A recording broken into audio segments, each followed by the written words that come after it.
Hello, my name is James. My project was on spars for man-powered planes. Your spars are your main load-carrying members along your wing and the section in your tail here.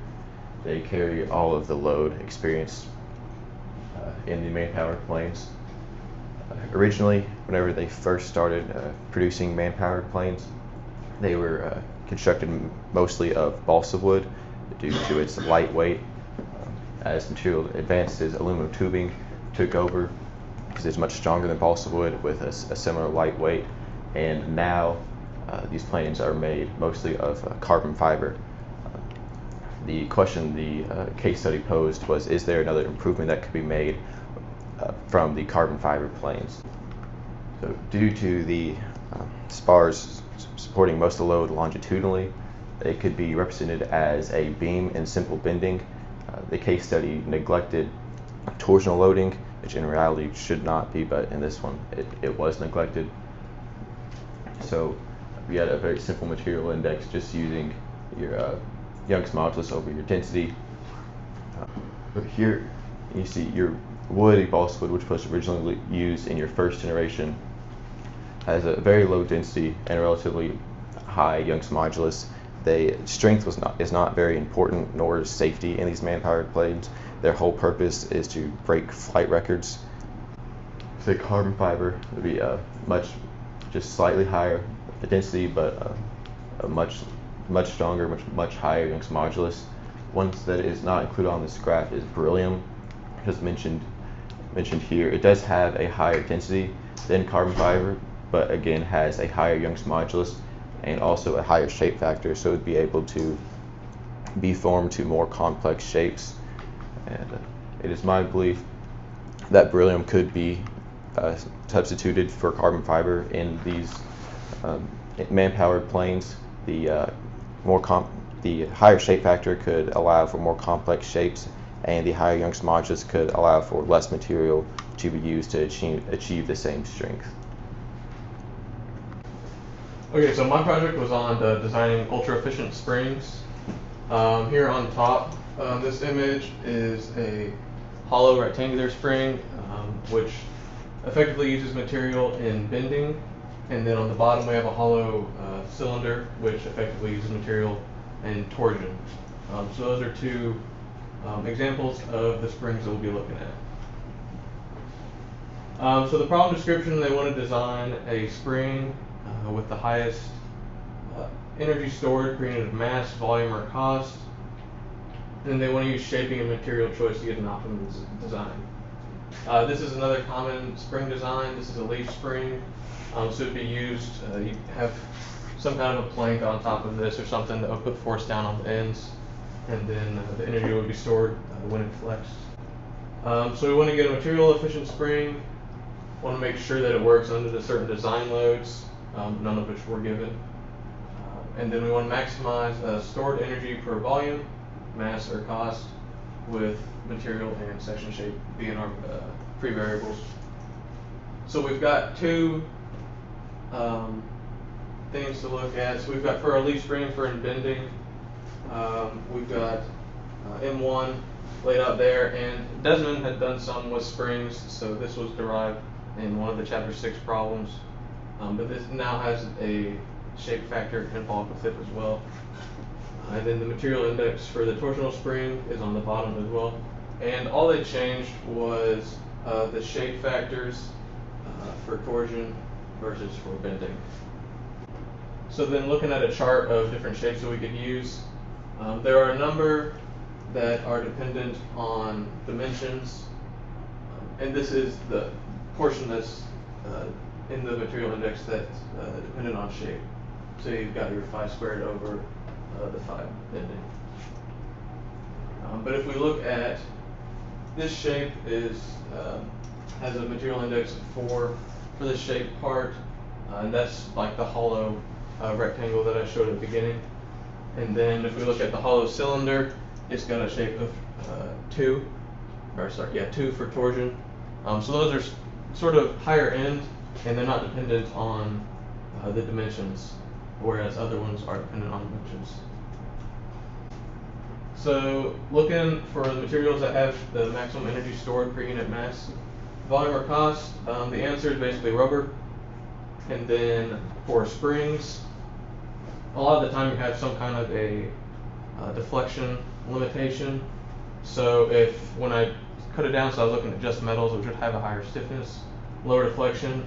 It looked like nickel titanium alloys were good for volume and mass. And then for cost, cast iron was the best option. So my rationale for this is rubber can store a lot of energy. You know, we've all had rubber where we can bend it in some way, shape, or form, and it just snaps back to its original form.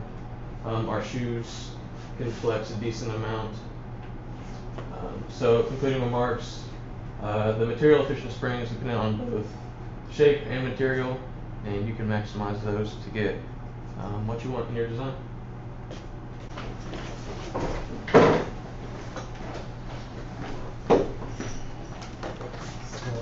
Hi everyone, this is Sihan. So I'll present to you like the material choice from wood, bamboo, and steel to build up the floor joists.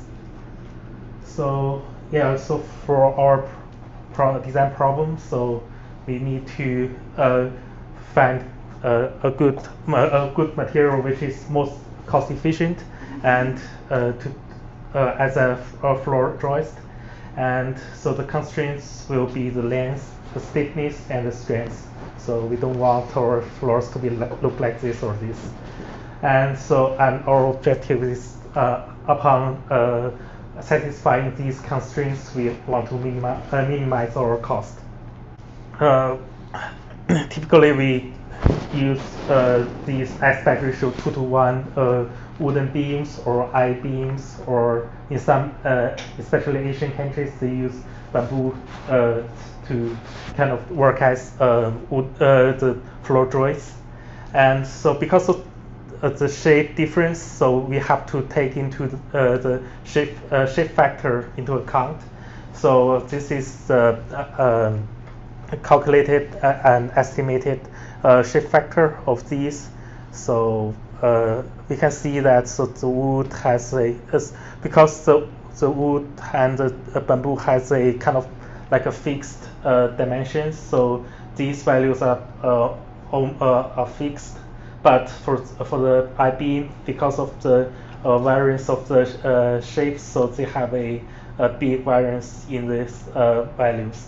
And in the end, when we take in the shape factor into account, so we have to put these into our material indices, and our goal is to maximize M1 and M2 to find out the most cost-effective material. And so this chart is for some of the basic parameters, the density, the cost, and other the modulus. And based on these these data and the previous shape factor, calculated shape factor, we can roll out these, calculate these material indices out, and we can see that so overall the wood is better than bamboo and steel, and the steel can only be better than wood in stiffness constraint when we have a larger shape factor, which should be over 10. But even when we choose the largest estimated shape factor for a stress constraint, the steel cannot beat wood in the kind of the corrected material index. So okay, so also our objective to minimize the material cost while satisfying these constraints. So we should say the wood has the overall best overall performance, but we can actually in the real market, steel and bamboo still have their a lot of share, and it has been chosen in certain occasions. For these, it's like wood and bamboo. First, they are indigenous to some countries, but still we have to ship them from the manufacturer. But problem is that although wood and bamboo are user friendly, we can easily trim them, use some simple tools. But wood and bamboos are easier to be damaged due to like the climate change or other animals or like pests. But especially in some large commercial buildings, the wood beams certainly create greater risk. So we have to use more sturdy materials. So for our concluding remark, I should say the choice of materials should also take comprehensive conditions into account. We have to analyze specific problems under specific needs.